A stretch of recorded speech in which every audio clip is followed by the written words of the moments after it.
right, we're back another Sunday at 6 o'clock, and you all know what time it is on our Black Media Network. How you guys doing this week? Doing very good. How's everything down in Savannah, Georgia? I think it's good on this side. What about your side, Queen? Very hot. Very hot. Well, we're having some water problem here in Atlanta, so. I saw it. What is going on? Did Fonnie Willis just take all the water too? She probably did. You know, she need all that money to go to her Trump trial, so that's probably the reason why. Well, it got back to me that, you know, she was high-fiving and having margaritas, and you know, I don't know if that was true or not, but you know. Well, she says she is more of I think she said she's a Hennessy girl, so I don't think she'll do margaritas. Oh, okay. So y'all, I know we're going to get to the topic of the night, which I think we all pretty know which direction that topic is going to be. But well, before we do that, we're going to do our first 10, but that's what I was saying. Go ahead. Yeah, let's talk about some historic news. So Clint might be very excited about this. Yeah. Libertarian candidate Chase Oliver, right here from the state of Georgia, has been nominated for the Libertarians Party.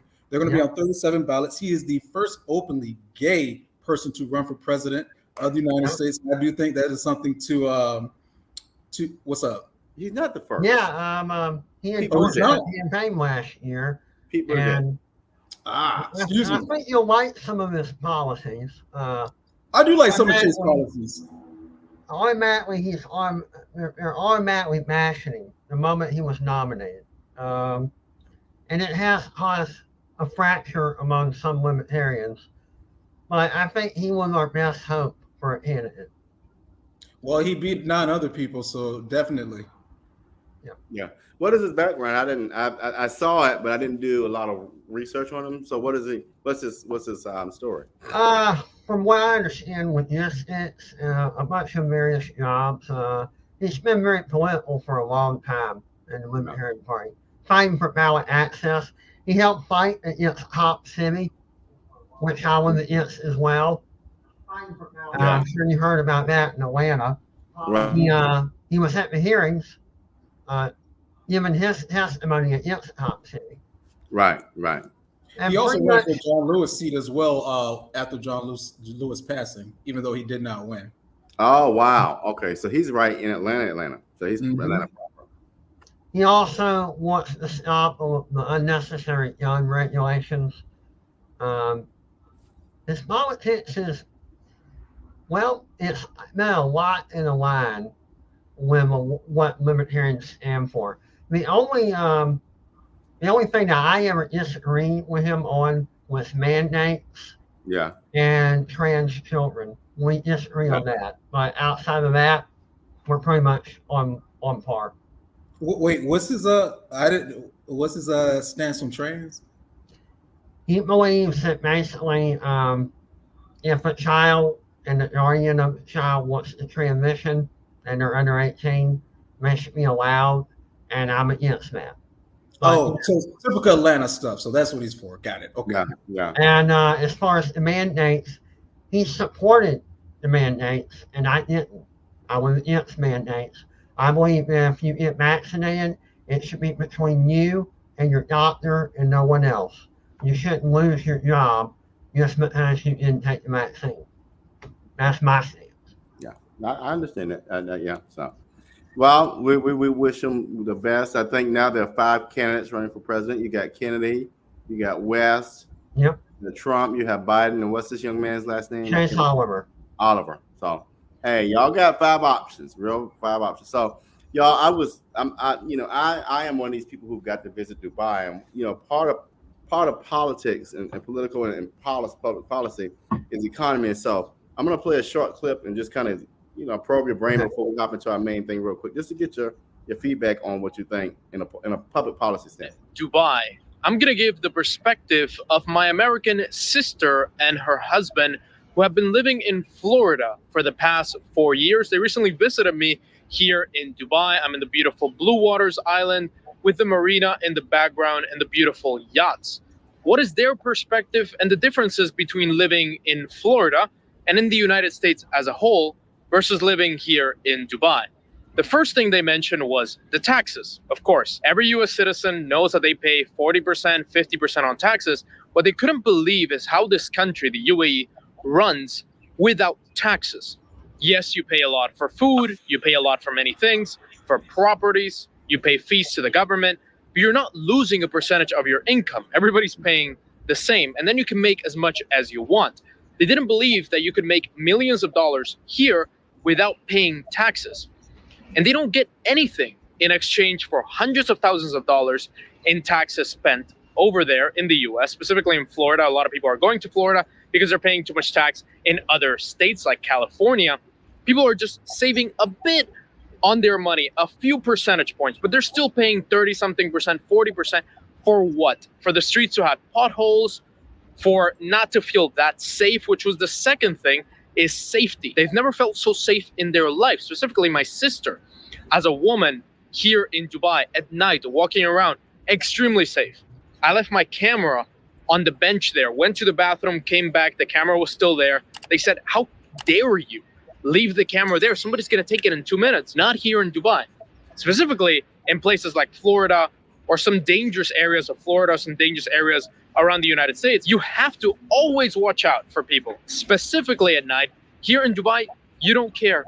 You forget to lock your door, it's fine. Nobody's gonna get into your house and steal everything from you. In the US, that is a constant fear. And also in Puerto Rico, because my family's originally Puerto Rican, we lived in Puerto Rico many times, and people are very focused on safety because they don't have any safety over in Puerto Rico. People move to Puerto Rico to save on taxes, but they get their houses broken into. They always have to watch out. They always have to watch out for their kids, for their wives, for your girlfriend. For what? You can live here and be extremely safe. The third main thing that they mention is overall this woke mentality, the new society of the United States and the whole West, Canada, European Union, everywhere, it's all heading downhill. They couldn't believe that here in Dubai, people don't think that way. They don't think with a woke mindset. They were even thinking of not having children in the US because they didn't want their children to grow up in a society where everybody can be whatever they want. You want to be a dolphin, another gender, whatever you want, you can be that. They didn't want to grow children in that environment. But when they came here, they said, here that doesn't exist. They love society. So I want to be a dolphin. What are y'all thoughts on this? I know a plastic surgeon who can help you out. What do y'all think, y'all? I mean, that's well, they generate money differently. Rather than getting it through taxes, they just elevate the prices of merchandise and services. So they get the money that way. It's just another form of getting your money, which is a little nicer than taxes, I guess. As far as crime, the laws are a lot more strict in Dubai, and they enforce them. You don't want to dare commit a crime in Dubai. It will be enforced immediately. Whereas in America, at best, you'll go to jail for a couple of nights. In Dubai, it's a lot more extreme than that. Yeah, I agree with you, Clint. When it comes to crime, I think we need to be a little bit more harsh on violent crimes. Taxes, I mean, people might hate that I say this. I do think it should be a flat tax. Doesn't matter which bracket you fall under. I think the U.S. government's taking too much of people's money. And when it comes to the woke society, I mean, I live in Atlanta, Georgia, so you can already take that for what it is. I mean, it is kind of scary that even I now think about that when I want to have children, like what type of society are they going to grow up in? I mean, are they going to grow up into a society where everybody can just think they can be a cat, a dolphin, a frog, and if you say something, that's against that person's identity or who they identify as, do you have to worry about civil rights lawsuits going against you and your business? It's a lot of things that you have to think about, especially in this new generation. I mean, this new generation is wild as it is. I mean, it's 11 people in Savannah, Georgia that was killed, injured on May 10th. There just was a shooting here at a strip club here in Atlanta, Georgia. This younger generation is out of control. I think, when it comes to law enforcement, we need to be a little bit harsher on criminals so they know how serious we are. Maybe we should take something from Russia and Dubai when it comes to violent crimes. Well, there's something we're forgiving. What led to the woke environment was the identity politics. People think that their life has no meaning unless they can be oppressed or they can identify with an ethnicity, a minority, a sexuality. And I'm sorry, but your life has more meaning than who you love. It has more meaning than how you appear. It has more meaning than how you walk or talk. It's your idea. Or even who you vote for. Yeah, it's your ideas, it's your personality, it's how you treat others, and it's the inalienable rights that you fight for, not only for yourself, but for all your neighbors. But we have become consumed with, well, I'm crippled, I'm having it worse than you. Well, I'm a woman, I'm having it worse than you. Well, I'm gay, I'm having it worse than you. It's become a competition. What's the next step? Well, I'm a dog. I'm having it worse than you. I'm a dolphin. I'm having it worse than you. That's the next step. And that's how wokeness came about. We became so obsessed with identity, we forgot about ideas, personality, and how you treat other people. Number one. Number two, we have been neglecting the emotionally and the mentally ill, and rather than giving them appropriate treatment with civility, we have been inflaming their delusions. Yeah. And making them worse. We have given too much to people who have gender dysphoria. And we've transformed it into a form of, well, that's their civil rights. They're mentally ill. You're making them worse. All you're doing is throwing gasoline on the fire. And plastic surgery, when it pertains to hormone therapy and transitioning, my opinion, and I don't want to enforce this by law, my opinion is that is for the rare occurrence of a baby being born as a hermaphrodite. And that's less than 1%. Very small. But I still want it around so that baby can have a sex change with whatever the guardians or the parents select. The bad thing about that is when you're a parent or a guardian and you have a hermaphrodite baby, you can pick the wrong sex and they're messed up for life. So we need therapy in case that happens. And it's not their fault. But like I said, that's less than 1%. Everyone else, gender dysphoria, may need psychiatric treatment. I'm sorry, I know that offends the LGBTQ, but that's my personal opinion. Yeah. Now, do I want to enact a law? Yeah. Not really. My only limit is if you're under 18, no. But if you can't vote until you're 18, and you can't join the military until you're 18, you definitely should not be allowed to change your sex until you're 18. But if it's a decision that will affect your entire life. Your opinion? Well, only thing I agree with everything that you said, Clint. I would just add, I do think we need to put some laws in place for people who are younger, who are trying to make decisions without their parents present. Because some of these doctors are just looking at a dollar sign and not looking at longevity of someone making a very serious decision like that. So I do think we need to put some laws in place. Once you're 18, you can do whatever you want to do, but I don't want doctors or certain people with medical professions to take advantage of someone who really needs to have seriously counseling. And the first thing that some of these answers is you need to change your sex. And we shouldn't go down that route. I mean, whatever reason that a child is calling out for help. Take one. The only law I think we should create is to stop parents or guardians from agreeing to this with their underage child unless they're hermaphrodite. But if they're not a hermaphrodite, even if they are the guardian or the parent, I consider that a form of child abuse. Sorry.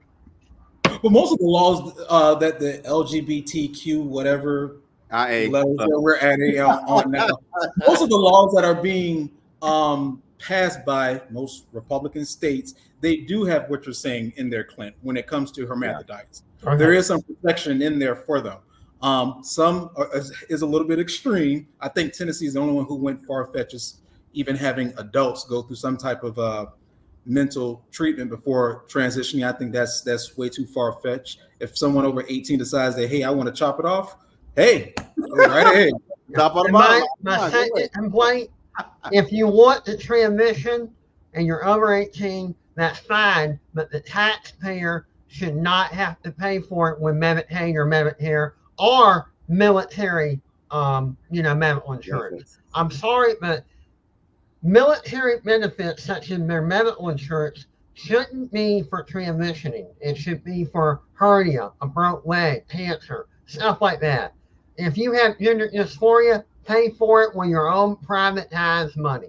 I know that that's going to make a lot of people mad, but you shouldn't put that burden. You shouldn't put that burden on the taxpayer. Well, I think honestly, I would consider all three of us as moderates, and I think a lot of moderates would agree with that position. I think you have people on the extreme left who just believe in a utopia that does not or will never exist. Well, here's where I'm not libertarian. I think the poverty-stricken, I think the handicapped and the disabled should get Medicare and Medicaid, but I don't think everybody should get it.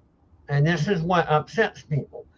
I think what we need to do is shrink Medicare and Medicaid, and the people who are not disabled, handicapped, or poverty-stricken, they should be allowed to get privatized medical insurance for lower rates the way they used to in the 70s before the rates became insane. Yeah. Well, gentlemen, we're going to hop to a commercial, then we're going to come back with a video and get into our main topic. But great start to the evening. Come out to Port Wentworth on June 21st and celebrate Juneteenth with us. Bring the kids, your family, and your friends and enjoy a day of entertainment, history, culture, and fun. Don't forget, the Port Wentworth Juneteenth Festival is June 21st in Port Wentworth.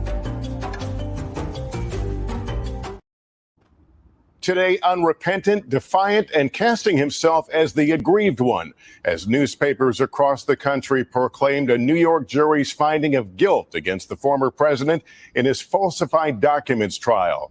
Today at Trump Tower, the very place the crimes at the heart of the case took place, Mr. Trump stood before gathered reporters and some supporters. In what appeared to be an unscripted monologue, he railed against the judge, called the trial unfair and rigged, and without evidence accused President Biden of being behind it. Complaints picked up by many of Mr. Trump's supporters tonight. President Biden, in his first post-verdict comments, pointed out the jury's unanimous verdict and warned it is reckless to say the system is rigged. It's where we begin tonight with Hallie Jackson. Donald Trump, defiant as ever, railing against the dubious history he's made as the first former president convicted of felonies. If they can do this to me, they can do this to anyone. As supporters outside Trump Tower flew a flag reading Trump or death, inside, Mr. Trump insisted he'd wanted to take the stand in his own defense. He had the choice and chose not to. I wanted to testify. The theory is you never testify, because as soon as you testify, anybody, if it were George Washington, don't testify, because he'll get you on something that you said slightly wrong. Then a laundry list of false claims, grudges, and grievances, including against the Democratic prosecutor who won the case against him. It's a very sad thing that's happening in our country. And it's a thing that I'm honored. In a way, I'm honored because somebody has to do it. And I might as well keep going and be the one. The verdict galvanizing the GOP behind him, the Trump campaign saying they raised a massive $35 million online in the hours after the conviction came down. And with Republicans rallying around him, there's virtually no chance he'll be kicked off the presidential ticket. This was a political smear job. This was an attack job. This is what you see in banana republics. I think Trump benefits from this. I think they elected him president last night. I do believe the Supreme Court should step in. Very few breaking ranks, not even Mike Pence, who's refused to endorse his former running mate, calling the conviction a disservice to the nation. Democrats disagree. The American principle that no one is above the law was reaffirmed. President Biden, who's kept his distance from Mr. Trump's legal problems, speaking today from the White House. It's reckless. It's dangerous. It's irresponsible for anyone to say this was rigged just because they don't like the verdict. The justice system should be respected, and we should never allow anyone to tear it down. One New York Democrat dancing in celebration on TikTok after the verdict. Others arguing the conviction shows the system worked. I felt some relief and vindication for the rule of law. The verdict, unprecedented. Its impact, unclear in a race already unpredictable. Do you think this conviction helps Trump in the election? Only about 3 in 10 voters in key battlegrounds say they've been following Mr. Trump's legal issues closely. I don't even know what he got convicted for. Some 10 to 20% of independents suggest they'd be less likely to vote for Mr. Trump if convicted, even as 2/3 of all voters say a guilty verdict wouldn't make a difference. A hypothetical before, but a reality now for voters in battleground states. My immediate response was finally accountability. I believe Mr. Trump has broken the law. I think it's been a witch hunt since the very beginning. Hallie joining me here in the studio. The former powerful stuff. Now, let me begin with this. I think, I really think this is a seesaw thing. We're going to be on a seesaw until we get to November. My initial thoughts are this. Here's my thing. He should have never been a nominee, and I'll tell you why. Dante, I'll go back to some comments you made before. He's never been convicted of anything, so I don't understand what's going on. Well, he's now convicted. He is a felon. But how can you, when Hillary just had some doggone emails, I think it was Trump that said, we don't want somebody in the presidency that's indicted, indicted. So help me make sense of y'all. So I'll start with that one, Clint. Number one, even though Trump did say that and a lot of his supporters said that, the thing is they actually didn't do anything behind it once they became in power, unlike Joe Biden has. Honestly, this is a stupid trial that that has gone forward. It really should not have even went to court. I mean, let's think about this. If this was not Donald Trump, would this have happened to anybody else?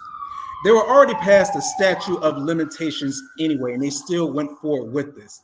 They have a stupid gag order on someone who cannot talk about his own trial, but the judge tells the jury after he was convicted that they can talk about the trial, but Trump still can't talk about the trial. I mean, if you don't like him, that's fine, and that's your opinion. But I think going through this court system to really take Trump out the game is not going to do nothing, because it hasn't really persuaded people in any way. Like you said, it's going to be an up and down balance.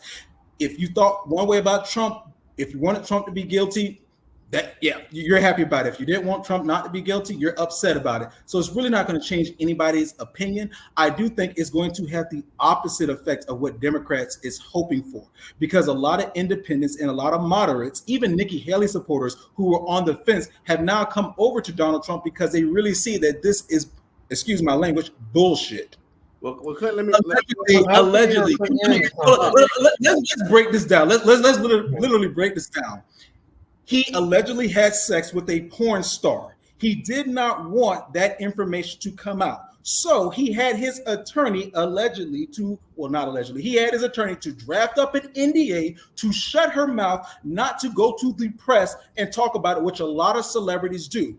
That's the whole basis of everything. And he put down under a legal expense, because that's what his attorney was helping him do. Legal expense. If we're talking about somebody trying to persuade an election, we can also be upset at Joe Biden, who said during the 2020 debate that he knew that the Hunter Biden laptop story was a lie. Not only did he say that was a lie, he even cited intelligence agency officials who said that as well. Well, fuck, that persuaded the election at that time too, because a lot of people believed him. But what do you know? We now have pictures of Hunter Biden smoking crack, talking to hookers, and everything that they said didn't exist. All right. Let me interject. Clint, I got a question for you. Go ahead. He started with, I think the story started with, the newscast started with his disdain for the judge. The judge, y'all, and this is what I want, and this is Clinton, I want you to speak this. The judge didn't convict you. 12 of your peers convicted you. That's where I have to, we got to tie into that. 12 of your watching the trial counts of something. So help me, it's not the judge's fault. Okay, hold on. I'll take this one. The judge changed the rules. Okay, before this ever came to trial, it went from a misdemeanor to all of a sudden campaign finance became a felony. Okay, That's number one. Now, number two, during the trial, the judge changed the rules and told the jury it didn't have to be unanimous. Right. As long as it was a majority vote, it'd be guilty. They didn't all have to agree. In other finance campaign trials, it has to be a unanimous vote by the jury. So the judge did change the rules. Last but not least, let's not forget the Clinton campaign committed financial crime. And you know what it was? It was a misdemeanor and they paid it. Clinton himself, when he was president, committed campaign financial crime. He got hit. It was a misdemeanor. He paid it. Hold on. And he lost his license to practice law. Okay. Other presidents have committed these misdemeanors and they paid a fine, but now it's a felony. So the rules were changed before the court case ever began, and during the court case, the judge changed the rules of how the jury can make a decision. So, honestly, they just want to go up and up here. Democrats just want to walk around and call Donald Trump a convicted felon. I mean, if that's going to serve their little, the tickle in their orgasm just to call him a convicted felon. That's a perfect cover now. I mean, it's not going to do anything. He's going to be the 47th president because the only thing you're doing is playing into his argument from the very beginning. He said that this system is rigged. And the more the Democrats keep trying to rally up these bogus charges against him, you're playing right in his argument. You people can't even beat Donald Trump on the issues because they have an incompetent person who looks dead, can't speak, always falling. And my list can go on how people aren't even backing Joe Biden. They can't back him. So the only thing that they can talk about that's relevant is Donald Trump. Because talking about Joe Biden is a crime. Let me make another observation. Okay. Whether you know it or not, we created this problem. We gave Donald Trump attention. We focused on Donald Trump, and here's why. Donald Trump makes ratings. Negativity makes ratings. So the media, whether it's legacy or online, all they think about is more views. And because of that, they turned Donald Trump into a powerhouse. They really did. If we had just shut up after he walked out of the White House, he wouldn't have been forgotten. I'm sorry, but he would have been. So and then Nikki Haley would have been the nominee.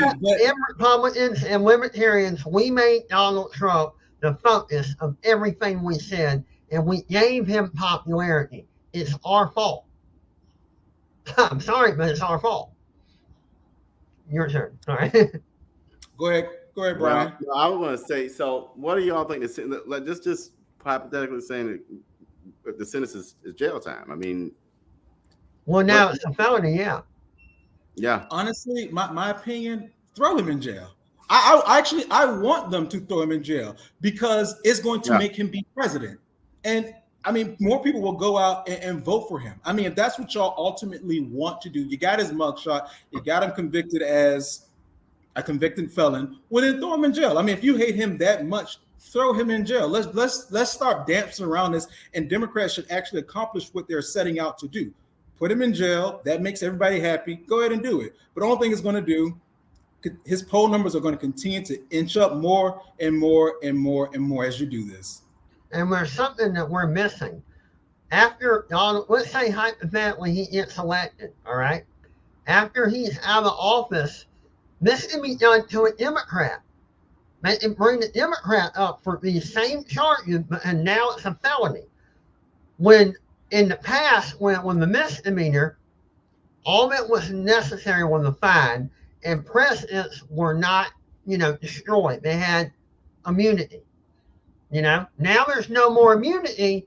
A president can be sued or thrown in jail for every decision they ever made as the president. Honestly, Clinton, the way how I feel, the way how Democrats are acting, since they want to play the dirty game, we should play the dirty game. Trump is going to be the 47th president. And when he do become the 47th president, the cocaine that was found in the White House, they should find out who it belonged to. and find some way to just tag it back to Joe Biden. Let's just do that, because since that's what we're doing here, we're going after political opponents. I mean, Yeah, I thought I that don't some want of it. Well, I don't Let want Joe this blow. country. Marco can blow. Hold on. I don't want this country wasting millions of dollars persecuting ex-presidents. We have better things to do. And if we go along this path, we're going to be eating up and throwing in court Clinton, Bush, Biden, every president that's still alive is going to be in court. Well, watch this, y'all. Taxpayers' money. I'll go back to what you said, Clinton, and you were right. I think we opened Pandora's box. Yeah. Because even honestly, if you look at it, at every level of the court, it's now this conversation about what do we do with presidents if. And I think you're right. We should have left it alone. We should have just made an example of the general citizens around January 6th or whatever that date was, and left it alone. Now you got to figure out what the hell is what's immunity? How far do we go with immunity? That's the question I don't even think we can answer. Not to mention, no one's going to want to run for president if they can be thrown in jail for every decision they make as president.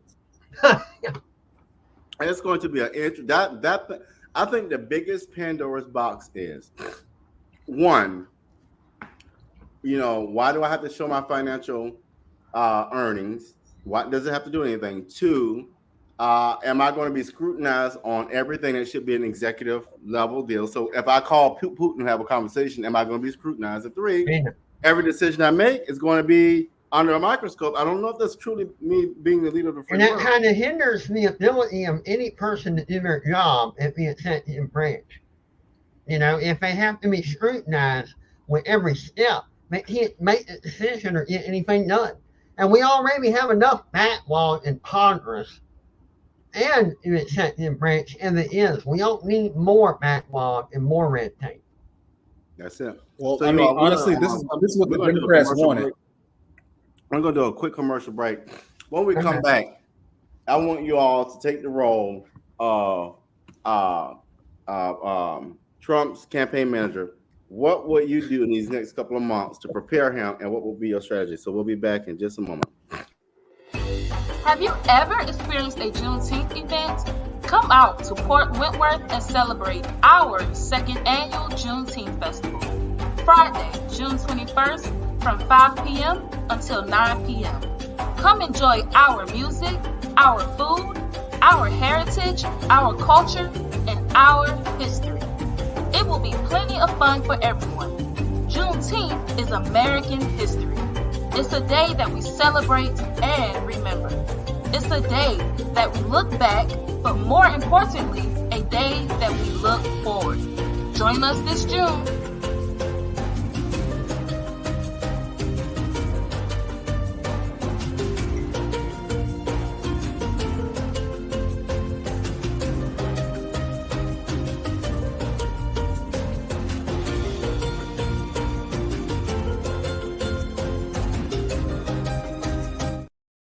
Little old Port Wentworth was growing up to be an adult. I know when we were growing up, y'all, Port Wentworth, you just didn't go out there because you knew you would get a ticket, and now they're booming. And so y'all check out that Juneteenth. This will be the second annual Juneteenth celebration at Port Wentworth. So. But okay, Dante, you're first. Trump's campaign manager, how do you get to November, and what are you advising? So the first thing, well, a couple of things I would advise Trump on. Don't talk about the trial. Don't talk about January 6th. Talk about inflation, talk about the economy, talk about crime, talk about the immigration that's occurring right now. I would, when it comes to Black males, I would focus on entrepreneurship. I would talk about families being torn apart. I would also talk about education. I would talk about the Biden crime bill. I would run that into the ground. Trump has to stay on message. This cannot be about what happened in 2020 election. This can't be about these stupid bogus trials that's going on. He needs to focus on the issues that people care about. As long as he stay on that, keep Biden in a corner, Biden won't be able to hold. Biden can't really speak to the issues that he has really caused this country. So the best thing for Trump to do, stay on message, if you are giving a speech, please, Mr. President, read that speech from the beginning to the end. No ad-libbing, no ad-libbing. Just stay on script, because as soon as you go left, the media is just going to take 15 seconds of what you said and make a headline news out of it and just try to run with it, just like they did with the dictatorship. So just stay on message, talk about the issues that people care about. People are more focused on the economy. People already know what it was like when you were president 4 years ago, so they can't talk about how bad the economy was. They can't talk about stupid wars. They can't talk about you being a dictator, because none of that ever happened. So just stay on what you can do for the future going forward, and you can win this election. All right, Clinton, you're next up. Y'all legacy media, nothing but the internet, podcast, the people who have the popularity of the majority. Although legacy media has the abundance when it comes to people over 60, they don't make up the majority of voters anymore. You want the youth. You want people under 60, and they're on the internet. Y'all on Joe Rogan. Y'all on Tucker Carlson. Y'all on X, used to be Twitter. Y'all on Rumble. Y'all on every independent podcaster you think. Do a couple town halls, but have it hosted by these people that were known on the internet, and not these anchors for NBC, CBS, and ABC. Because they're all controlled, they all have the same talking points. Whereas an independent podcaster or YouTuber, they have their own talking points.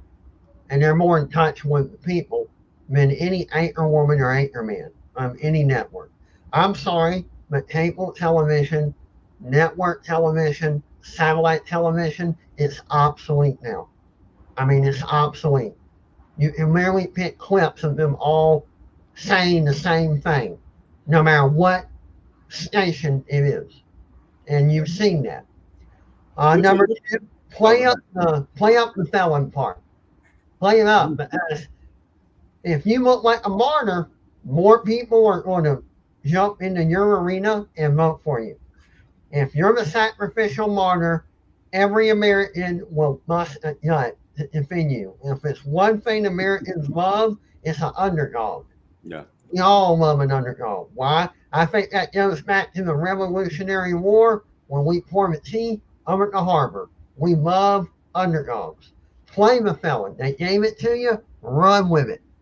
Yeah. I think I'd like to combine what both of you said. I would take what you all said, definitely, and then leverage. I would have him basically being the martyr, talking about, you see how they come for us. The system is rigged when you do these things. The system is rigged when you stand alone. I would also employ the powerful surrogates, the Mike Johnsons. All your surrogates in your red states that are solid, let them work those states. Let them work them. And like you said, Clinton, bring out these independent podcasters like what we're doing now, and show up in those independent circuits.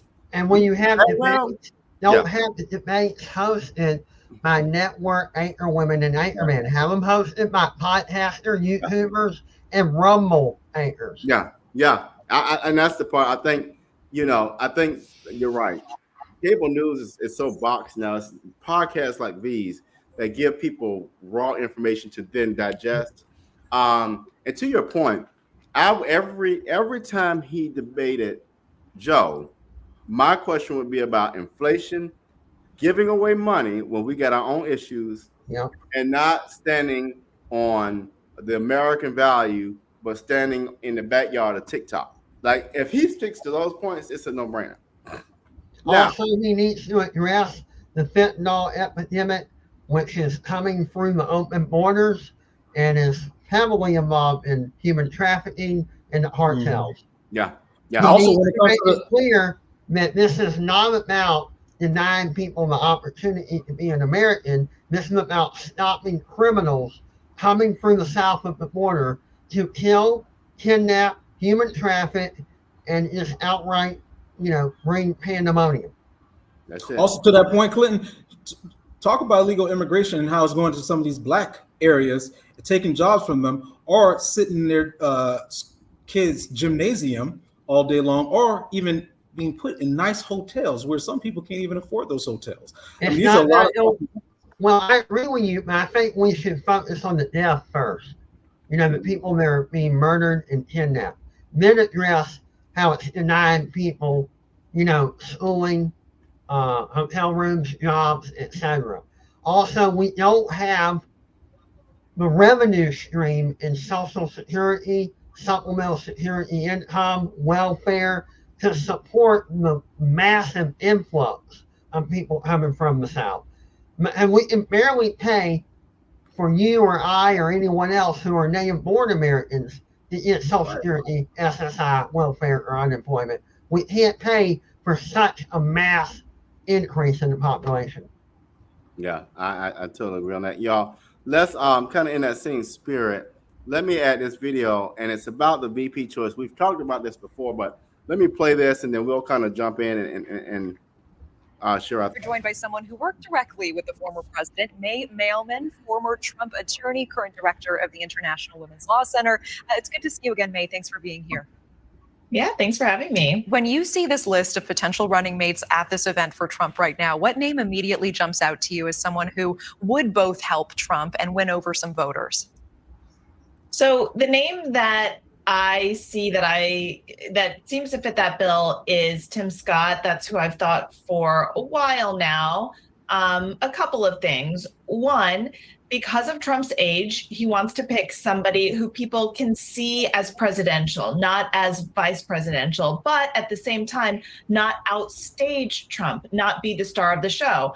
I think that's Tim Scott. He ran for president. It wasn't a successful run, but he didn't fall on his face. And so he's got that. Plus, I do think that Trump is hopeful for the black male vote, at least a larger share of it than last time. And, you know, who knows whether Tim Scott will help with that, but he certainly won't hurt. So he's got a lot of things going for him. Any other contenders at this point that you're tracking right now? So, you know, Doug Burgum is personally wealthy, and I think that has to be something that Trump considers because the Trump campaign could certainly use the money.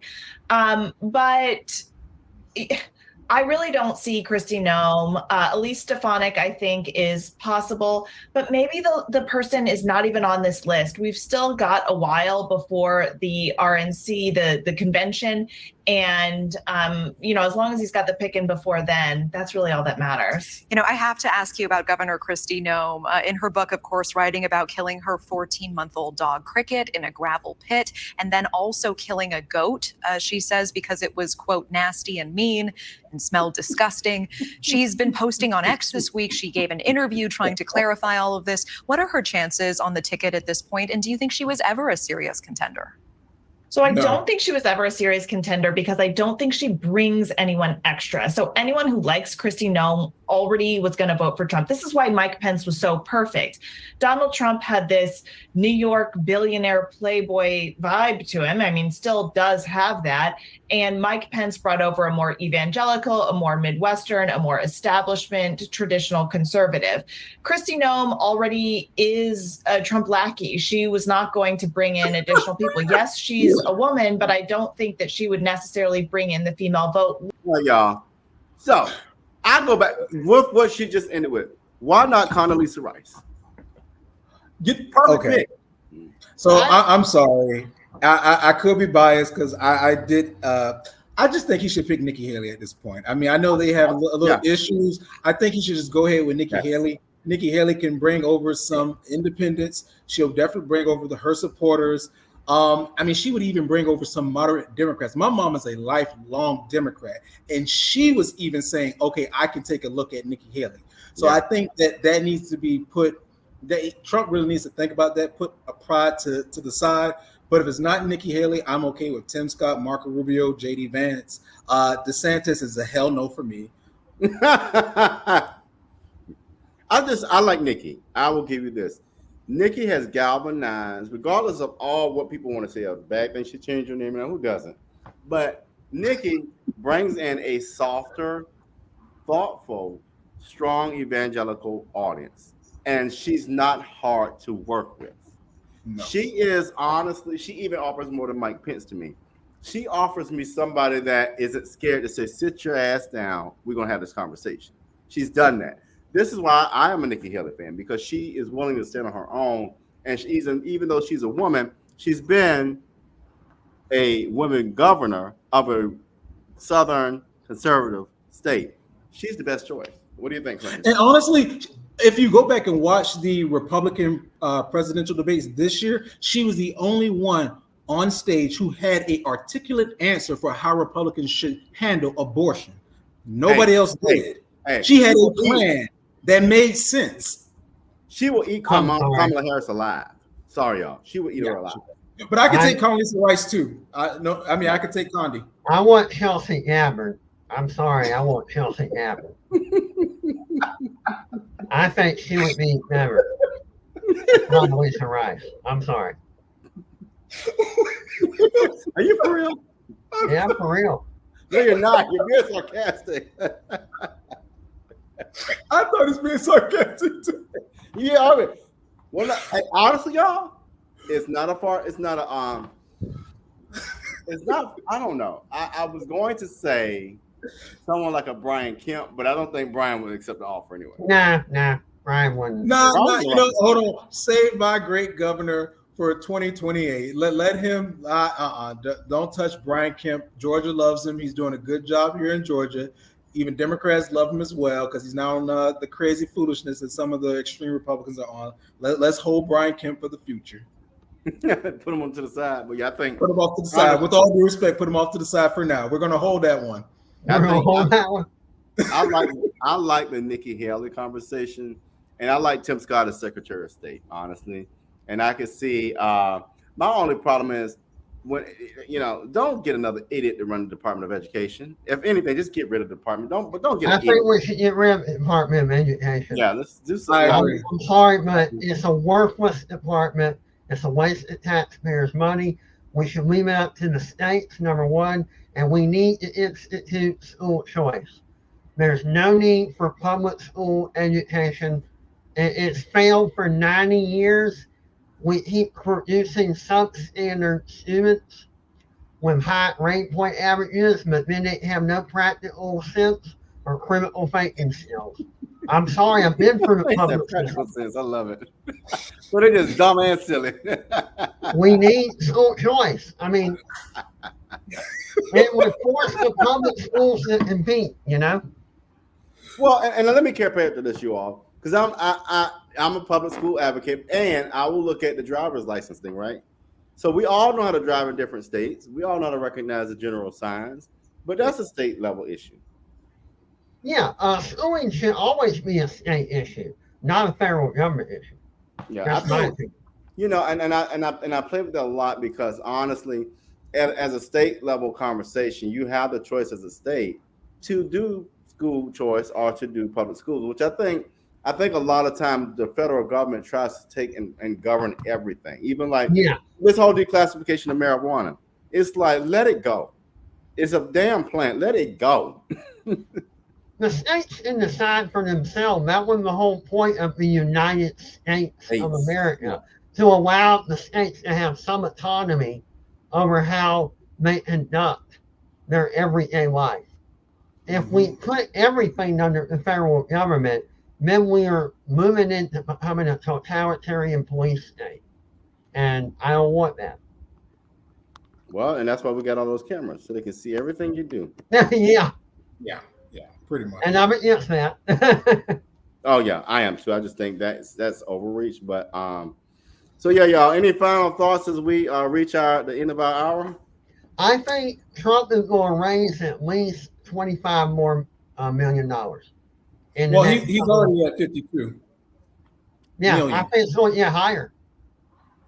My final thoughts. I noticed that Democrats are really trying to get Supreme Court Justice Alito taken off some trials that's coming up. I think it's kind of ridiculous. San Francisco just removed the appeal to heaven flag that they were complaining about that was on his lawn. Interesting, but that was ridiculous, and that goes back to the Revolutionary days. Right? They don't even know the history. They just said, "Oh, he had the flag up, so he's supporting the revolution." Well, it's just damn private property. That's what gets me with that. That's number one. What about private property? Yeah, and on private property. Yeah, I'll put the damn flag was on the ground. It's his private property. When I see some Confederate flags, I don't like it, but it's not my property. I mean, I can't do nothing about it. Yeah, as long as you don't I'll put my flag up against it just to compete with it. I mean, shit. It's this simple. You can be the most hateful person in the world. As long as you don't hurt me, take away my right to vote, and live my life, you can just be the most hateful jackass in the world. I don't care. It's in America, you know. But don't get mad at me when I laugh at you and point. So you know. Right.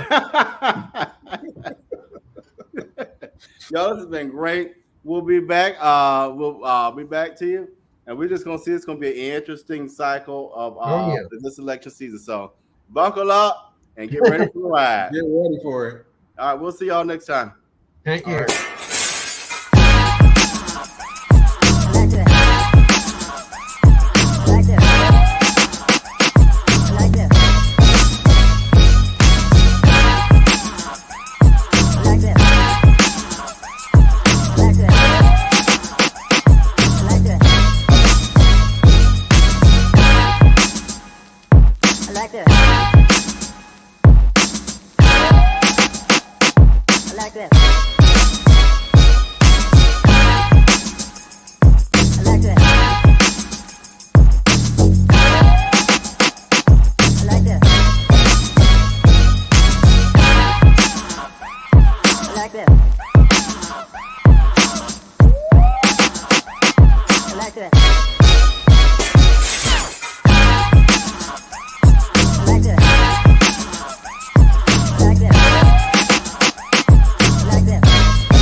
like that.